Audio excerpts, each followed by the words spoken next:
ఈ క్లిప్ చూడండి చూడండి చూడండి. ఆ అమ్మాయి వెనకాతలు ఎన్ని మంది గన్మెన్లు ఉన్నారు చూసారా.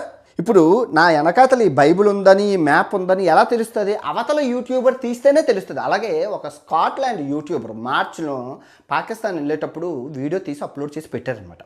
సో అక్కడ వాడు అడిగిన క్వశ్చన్ ఏంటి, ఒక యూట్యూబర్కి, ఇండియా నుంచి వచ్చిన యూట్యూబర్కి ఎంతమంది గన్ను, అమ్మాయి వెనకాతల 6 మంది AK-47తో ఉన్నారు. అమ్మాయి ఏమైనా అంబానీ ఫ్యామిలీ నుంచా? కాదు. ఫస్ట్ మరి అమ్మాయి ఏమైనా రాజకీయం సంబంధించిందా? కాదు. అమ్మాయి ఏమైనా రిచ్ పొలిటికల్ బ్యాక్గ్రౌండ్ నుంచి వచ్చిందా? కాదు.